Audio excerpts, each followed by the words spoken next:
Hello and welcome to the Unbound Human Podcast. Sit back, relax, and enjoy this incredible story.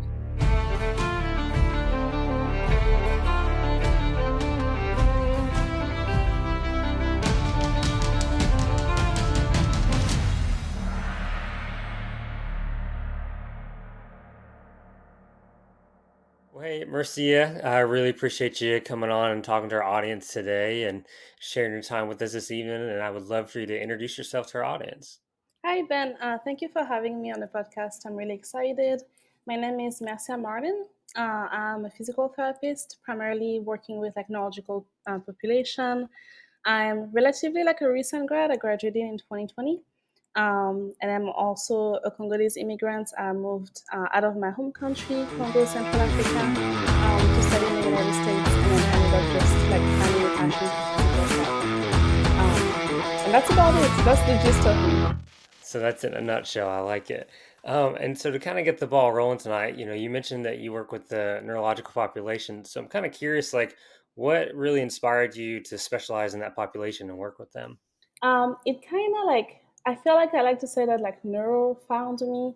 When I was a pre-PT, I did observation hours, and they were primarily in like orthopedic settings because it was easier to set up hours at the clinic versus a hospital. I did see a couple of like neurological patients working with therapists, and I always found that the treatments were so interesting. It kind of looked like very different. It looked very like hands-on, but in a different kind of ways. I found that it kind of looked like daily life, and I really liked that.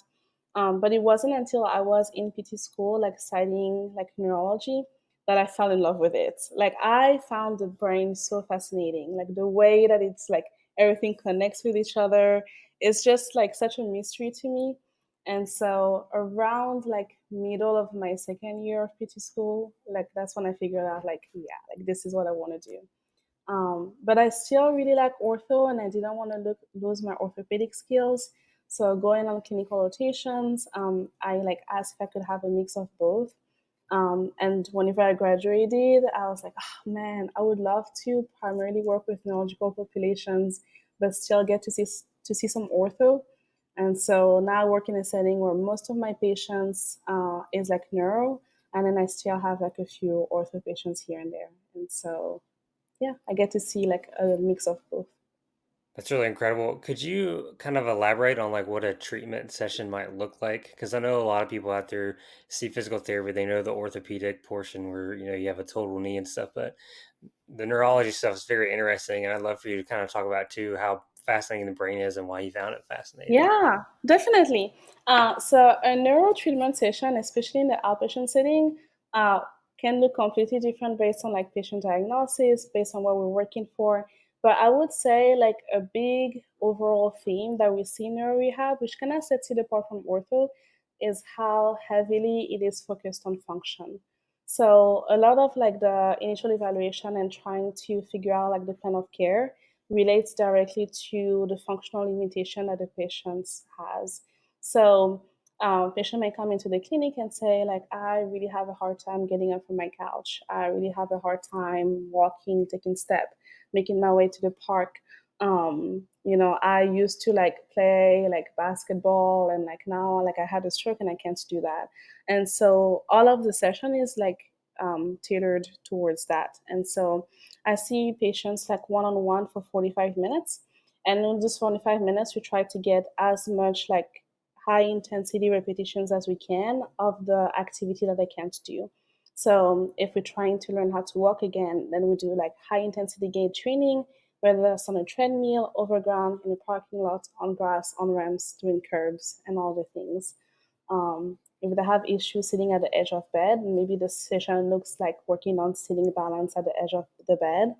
Um, my favorite thing to do is probably taking patients in the community, which is like I'm very biased towards outpatient because I love my job.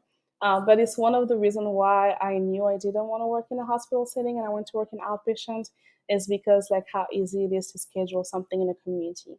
And so sometimes like we meet patients at Target, we meet them at Starbucks, we meet them at the park, and then we treat right there. If a patient has like limitations in their home environment and it's really hard to picture what that looks like, sometimes we meet them in their homes and also like treat there. So it's like outpatient level of care, but taking it in the home or in the community whenever it's needed. And so yeah, I would say that's the main difference I see between neuro and ortho. Like, while in ortho, sometimes you may be addressing more at the impairment level. Not always, but sometimes it looks like addressing like strength deficit with like pure strength training, motor control deficit with pure motor control training. I think neuro kind of like looks at it more like a functional level. Um, yeah.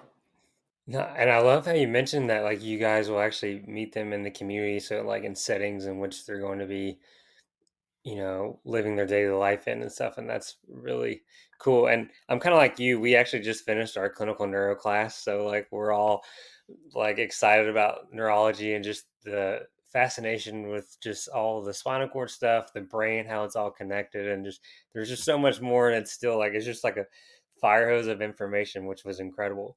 And, kind of, and so I love watching your stuff on Instagram and watching the videos and seeing how you guys take certain things from like outpatient settings and then apply it to neurological patients, which is really cool because it seems like there's starting to be like this incredible evolution on both fronts, outpatient and with the neurological patients. Yes, definitely. And even like earlier, I just said like ortho is more impairments based and neuro is more like function based. But I do see like an evolution on the orthopedic side in like not necessarily just treating the impairment, but trying to bring more function into like trying to get someone back to sports.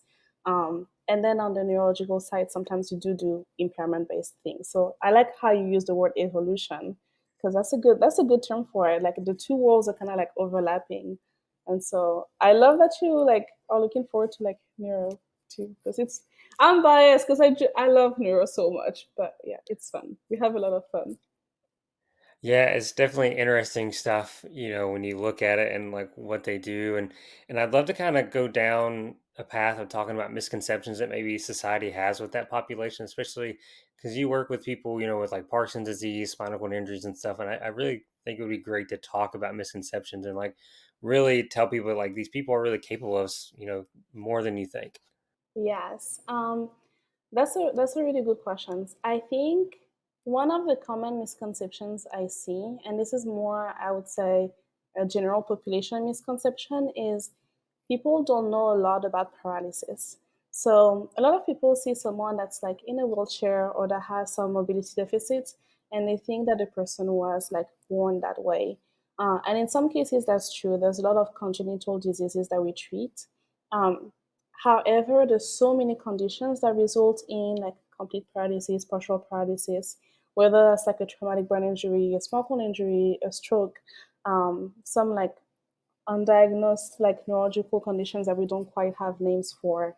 Um, a lot of conditions result in paralysis, and I think that piece is not really as known from people. And to also go back like why I gravitate towards neuro too is I think there's something really humbling in working with someone and realizing that like truly this could happen to any of us.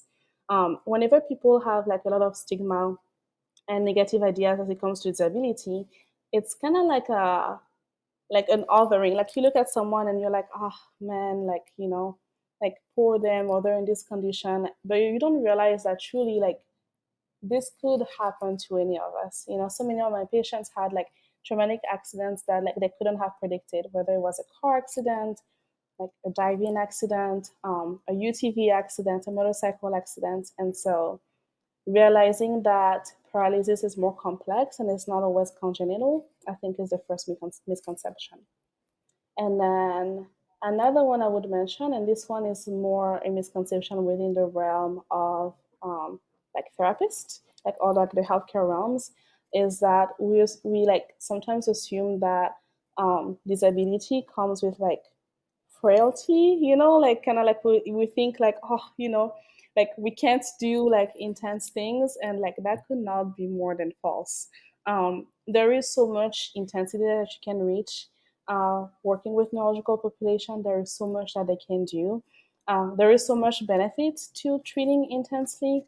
and not trying to just like limit what they can do, because truly if at the therapist you don't push them out of their comfort zone, um, they may not achieve things that like they're well capable of doing. And so I would say that would be the second biggest one, and that one is from more from healthcare providers, like just knowing that you can push the boundaries and you can challenge someone even if they have a neurological diagnosis. Yeah, I think that's some really fabulous insights too into like making them go through high intensity, therapy sessions, even though they have like a neurological diagnosis. And I think it also families need to understand that they can actually do more. And we're currently living with that situation because my grandmother had a mild stroke, and I'm Mhm. realizing that I'm being way more hands off because I know she can do it. I mean, she walks around really well. She just has like little minor things, but it's like she's so capable. So it's like letting her do that. And so I really appreciate you kind of sharing that and talking to us about it. Um, and so, kind of moving forward, what kind of like impact do you hope your work is going to have on those around you and kind of in the broader community? Yeah. Um, well, first, sorry to hear about your grandmother. So, like, is she Oh, doing okay? yeah, she's doing good. She gets around, just trouble speaking a little bit.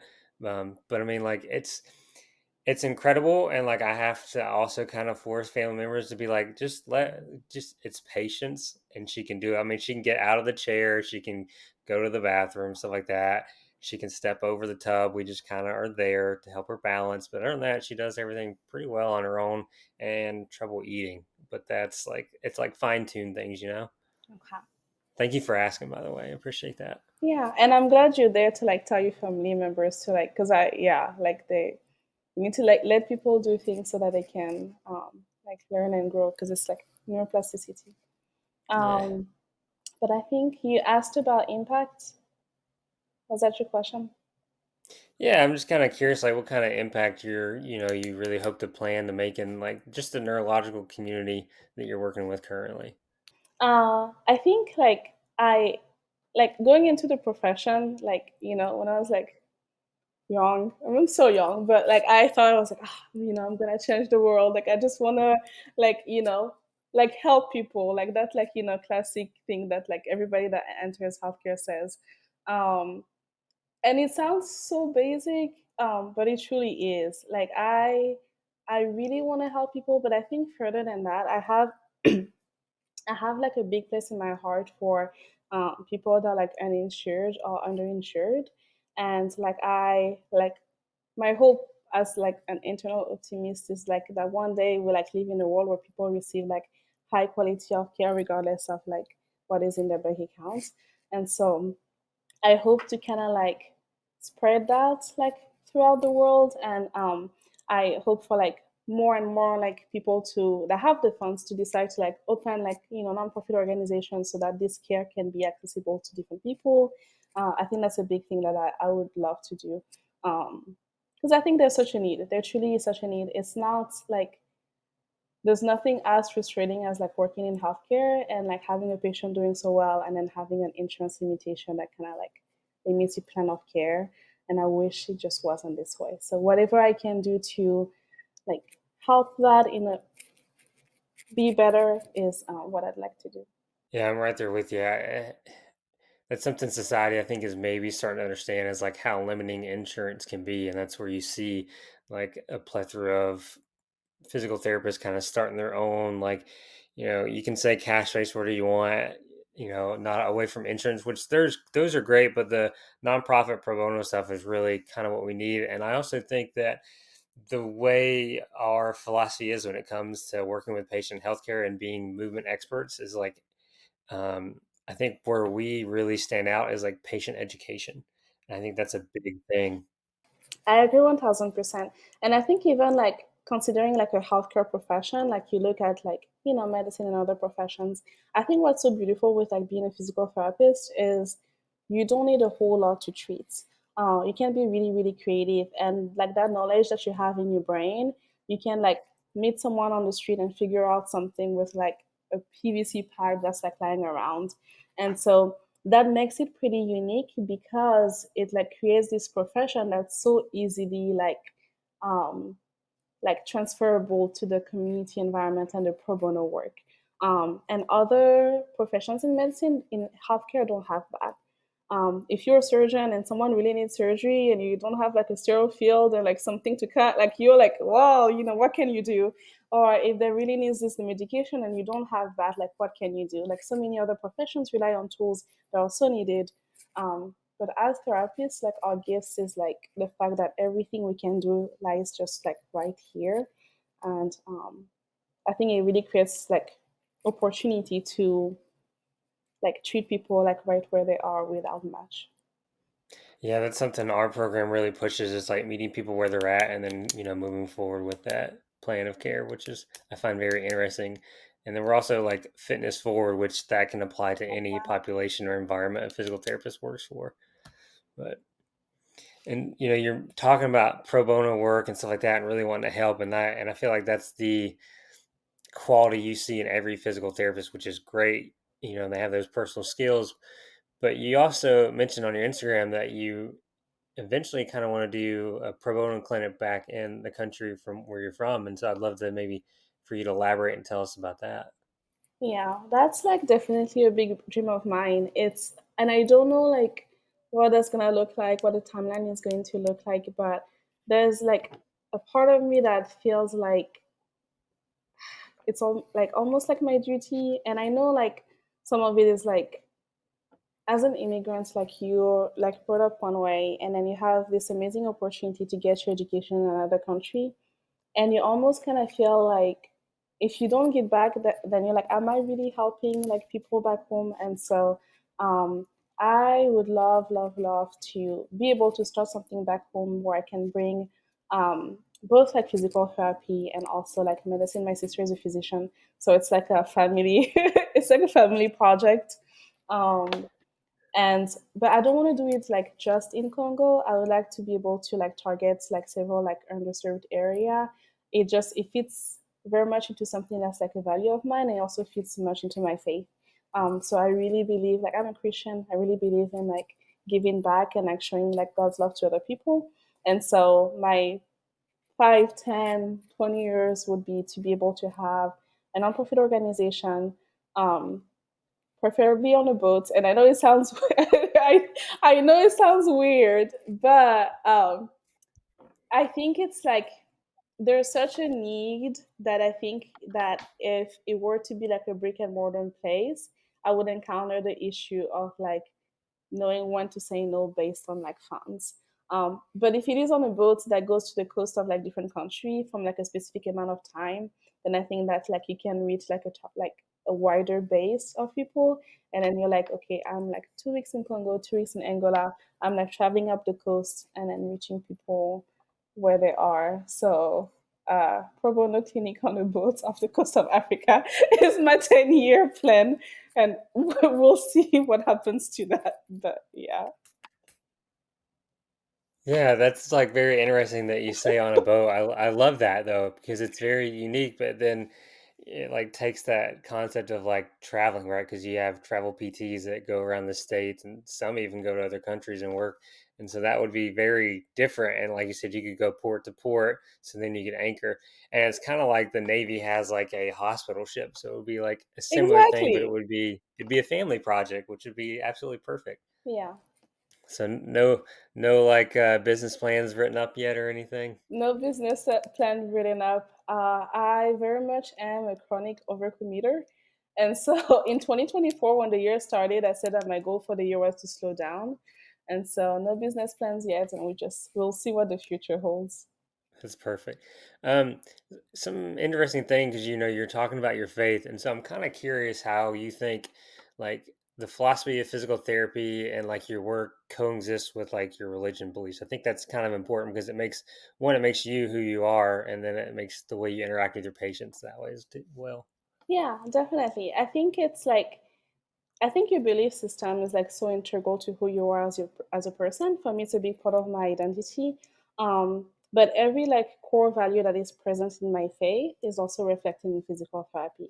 So like the idea of like loving others and putting them first and giving back and being charitable, it all kind of like intermingles. And so I have these conversations with like my husband all the time.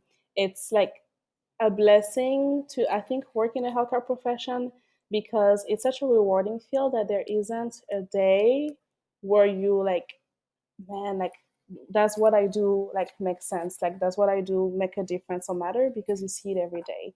And I feel like even on like the hard days or like the hard weeks when it's like I'm exhausted, or like I don't know like if like, you know, little Bob is gonna like be able to take that step, you know. I think even on those days, like I come to work and then like something happens, and I think to myself like, "Ah, you know, I see God in this, or I see God in so and so." A lot of those moments happen throughout the day, and I think it's such a blessing to be able to like connect the dots. Like I don't believe in coincidences. I think we like cross paths with people for a reason, and so I definitely like try to take that with me when I go to work like every day. So it sounds like your work like just reaffirms your faith that you have. And Definitely. And I that's incredible. think, yeah, and I think also like it's it truly is like a beautiful thing to see like what someone's like rehabilitation potential is. So like after like an injury or like paralysis, um, people ask like, "Will I ever walk again?" And the answer is like, it's really like you never know. You have like you can put like a prognosis based on like the severity of the injury, like with the spinal cord injury, like whether it was complete or incomplete, how much like return they have, how early they started rehab, but you truly like never know. And so I think that's another like area where I find like beauty and reaffirmation in my faith, because like just on Tuesday, like I have this patient that has this like completely unexplained paralysis. It kind of looks like FND, like a functional neurological disorder, but it's undiagnosed. And she took a step for like the first time, you know? And I'm standing here and I'm like, I don't know, I see those as like just like little miracles. And so that's another thing that I'm like, God is so real, because I see him daily, like do things that like we couldn't even know was possible.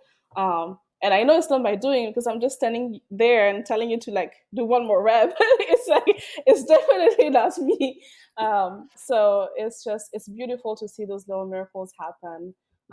And like patients having breakthrough that they didn't think they could have.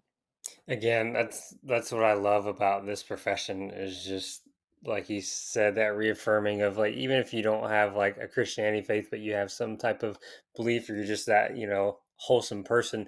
But I love that you brought in a patient that has FND, because something that really solidified knowing I'm on the right journey is I was a PT tech for 4 years at an outpatient clinic, and we had a high school athlete come in. It was after a track race. Like her right leg just stopped working. It was like very random. The head PT that's been doing it for 30 years was working with her, and then it just seemed in like 2 weeks she lost the use of one arm and the other leg. No explanation. She's going through, the neurological people, the specialists, all that. And just like being able to work with her, talk to her, and just like see what you can do on like a psychological perspective with patients is also interesting, the factor of our profession. But then she went and did hypnotherapy, and it was just like within a week she was roughly back to normal. And then it was seeing the progression from her coming in a wheelchair, not really walking, to I think we had her pushing her wheelchair by like the second or third session. And it's just like incredible what you can see. And so I'm kind of like you, it just reaffirms that faith that I have, and then you can see you see like all aspects of the human condition. And then with our profession, we're Yes. like, yeah, they have this diagnosis and we're not going to guarantee this, but we're also the ones that are like, we're going to do everything we can. Yes, definitely. And I like how you put it like all aspects of the human condition, because it truly is like what we see. So. Yeah, it's just incredible, and it's cool that like you get to see this stuff unfold real time, and it sounds like you get to see it daily. And sometimes it does like take time, or sometimes like, like the miracle doesn't happen. But I think in every situation you can usually like pinpoint of like a little moment. And sometimes you have to like change the goal or change the breakthrough to something that is like maybe like maybe someone never walks again, but they're able to like go back to driving, like something that's like very like meaningful or like relevant for the person. So it's like restructuring maybe a goal, like you said, they can't walk, so now we get them to where they can get the independence back, so now they can drive. Yes, like be as independent as possible and like making the most out of life. Yeah, I think that's incredible. And like I said, I think that's really, yeah, I just love this profession. Like, there's just nothing like it. I'm totally Yeah. biased. I have no problem with it. Yeah. But I mean, we talked about your career and kind of the pro bono stuff and your faith. And so, before you even really knew about PT, what was kind of maybe your first experience with the profession before you really, and was there like a deciding moment like, oh no, I have to go and become a physical therapist? Yeah, so I when I moved to the US, like I had never heard of physical therapy. Like we don't have physical therapy back home. I did not know this was a thing. My first major was like physics, and it was like double major physics and engineering, and it Good was on like, you. but that, that didn't last too long. But it was never like out of passion. A lot of like I'm not gonna make a generalization because everyone is different, but I do think a lot of like African like subcultures, um, there's this like cultural expectation of what success is, and it's either being like a doctor, an engineer, or a lawyer or a lawyer. And so when I graduated high school back home, and like I had the opportunity to like move to the US, like my sister was first. She like went on to become a doctor, and I was like, well, I guess I'm just gonna like go on to become an engineer. And like, parents were so proud. I enrolled in school and I started my like first semester. And like I enjoyed the content of the courses because I'm a number science kind of girl. But nothing about the prospect of being an engineering like appealed to me. Like nothing about the thought of like sitting at a desk or like just like working with like objects versus people, like nothing about that like screamed like Mercia. And so I had like a little like mini existential crisis. So I was like, this is like I uprooted my life and I moved to this country for this, and like now I don't know, and like my dad may be pretty upset. And before I left Congo, I was a high school track and field athlete, and so I had torn my ACL and my meniscus my senior year of like high school. So I was a cooper. So I was walking on this like torn ACL. I had an MRI back home that like showed like the meniscus and ACL were torn, but like Congo is not really the place where you have like surgery on your meniscus. It's not really a thing. And so since I was like already like planning to move to the US, like when I got to the US, I had like an ACL reconstruction, and then I had to go to physical therapy. And it was my very first time like even like seeing that like this was a job. And I was just like blown away. I remember like going to PT and they always had like good music. They actually had like KSPJ, which is a Christian radio station in Texas. So they always had good music playing. Like my PT was just like looked like he was living the life. And I always loved movements. I always loved exercise. I always loved the human body, and I always loved people.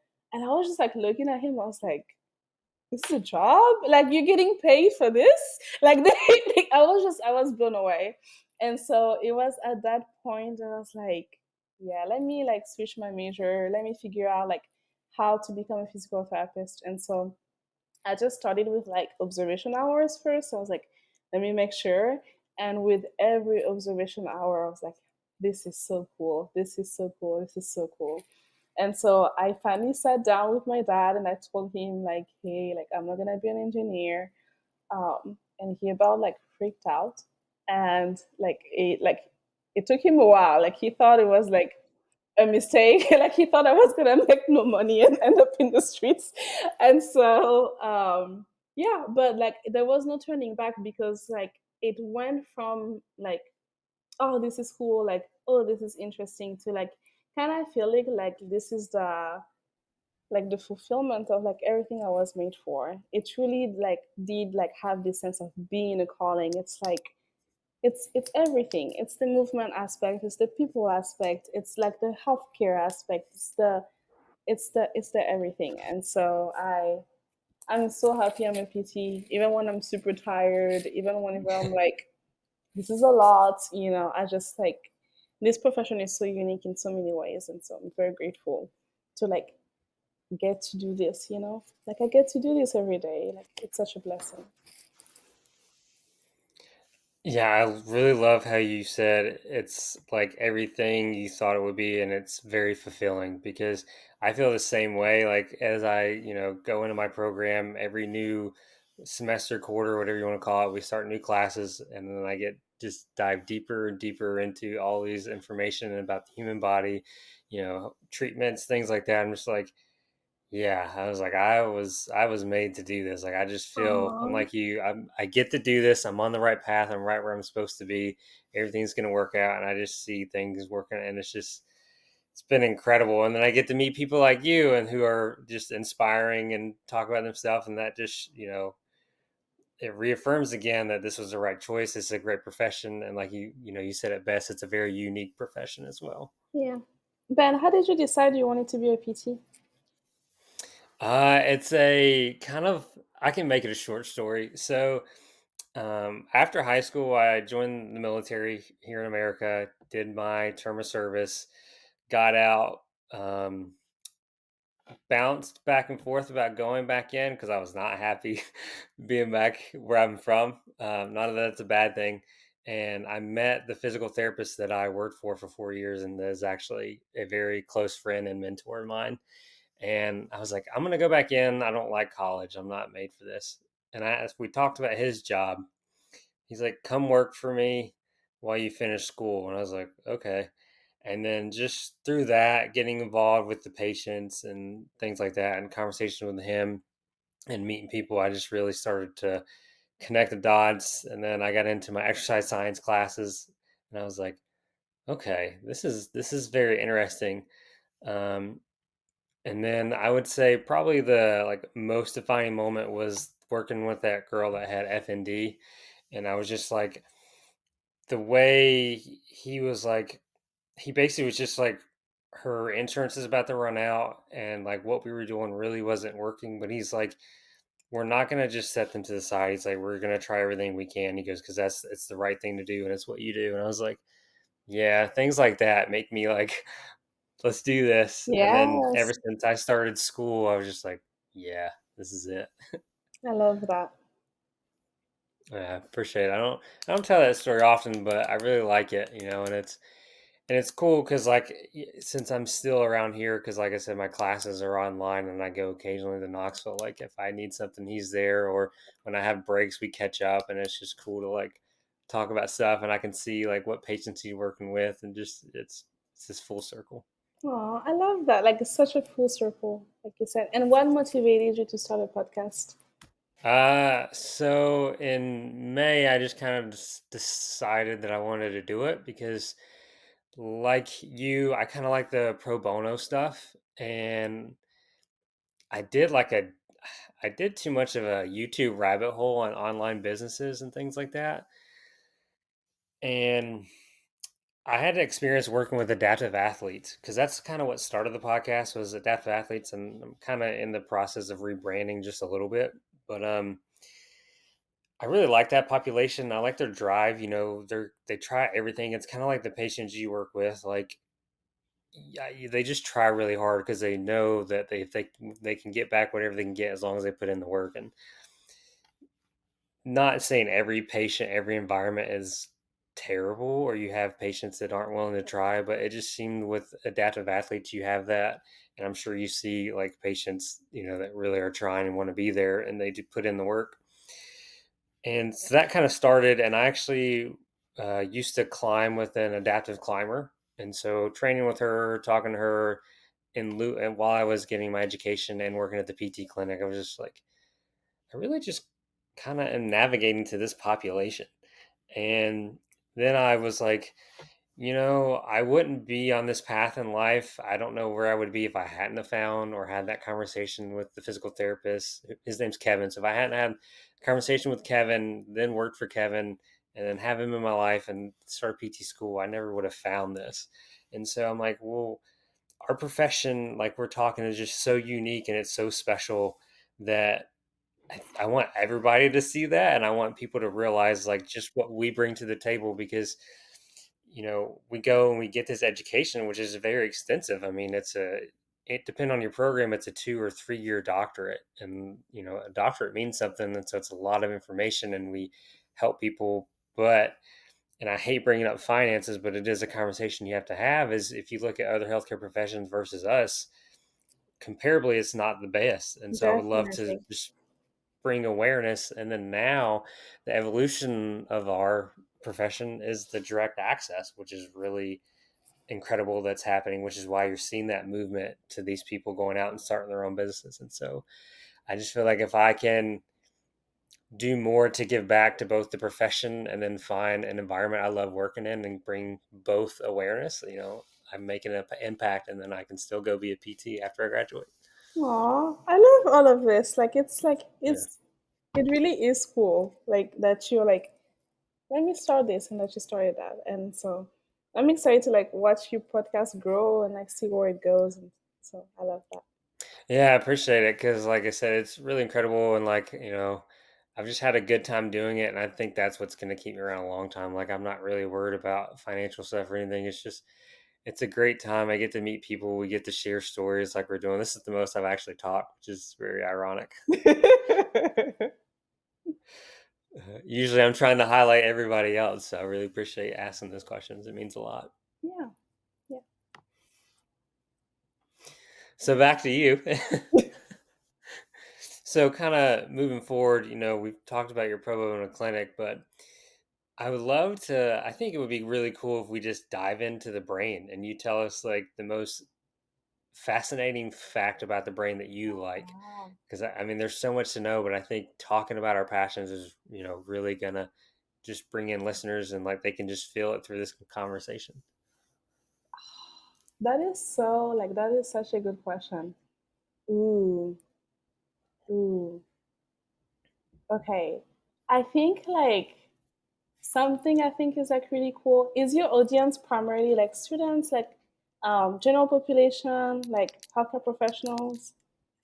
So it hasn't really found its audience yet. Okay. So, we're swinging at the wall, and I think that's the best way to do it. Okay, something that I like really think is like really interesting is so if we take like Parkinson's disease as an example, it's a population that I love, love, love, love, love treating. So like Parkinson's is a movement disorder, and it's like primarily caused by like an issue in like dopamine production, and like dopamine production happen in like the substantia nigra, which is like part of the midbrain, and part of the basal ganglia. um what I so essentially like this part of your brain is like secreting this thing that helps you move well. And so whenever there's like an issue in like the production of this, then you see the opposite effect. So with Parkinson's, you see like bradykinesia, which is like more like slowness of movement. You see like a lot of like postural instability, like they may like usually they lose their balance posteriorly, and they like have a hard time like having like good balance reactions. You also see like changes at the level of like fluidity of movement. So rigidity is another one of the hallmark of Parkinson's disease. All of those like motor symptoms, which is like common in a lot of neurological conditions, but like very more specific to like movement disorder. um, the reason why I think that's really cool, and it ties back to like why like I think PT is like one of the best profession, is that whenever you're doing exercising, you're like stimulating like dopamine production. You're literally having like all of those like happy hormones like flowing in your brain from like getting from doing an exercise. And the way that we treat Parkinson's disease with like on the pharmacological side is we do like dopamine replacement, we do L-Dopa, carbidopa, all of those drugs that help like bridge the fact that you're not producing as much dopamine naturally. But then whenever you're exercising, you're like increasing that production. And so, like you hear like the cliche like phrase of like exercise is medicine, like we all say it and stuff like that. And like most of the time, whenever we say that, we mean it in more like a figurative way, right? Like exercise is like medicine, is how you. But I feel like to me, it's the coolest thing ever that specifically, like, as it relates to Parkinson's disease, like, exercise, like, is your medicine. I think that's really cool. And then there's different type of exercise that you can use, but like high intensity interval training specifically with Parkinson's disease like helps like motor symptoms in a way that's different. Yeah, and I love that explanation too, because depending, like Parkinson is very interesting, like you said, with like dopamine stuff. But I really appreciate you bringing up like the exercise in medicine and talking about like kind of the non-specific benefits of exercise. And it's people think exercise sometimes they think like getting in shape and all this other stuff, and but like you said, it helps with like the hormones and dopamine with these patients. But then they also, to kind of throw in my interesting brain fact, was the neuroplasticity. I love neuroplasticity. It's just so simple.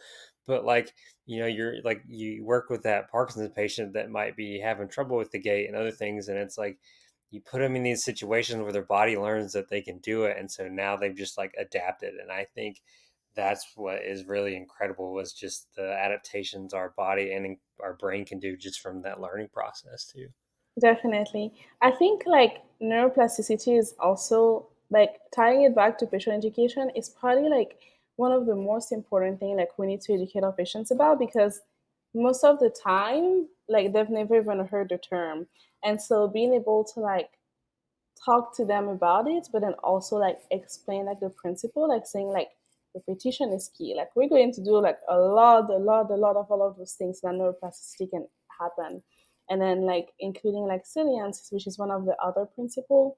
And so salience is like the brain pays attention to what is meaningful to it. So making sure that like we're going to do a lot and a lot and a lot of things that are like meaningful to you because the brain will remember it, and like neuroplastic changes will happen. And then the intensity, like intensity matters.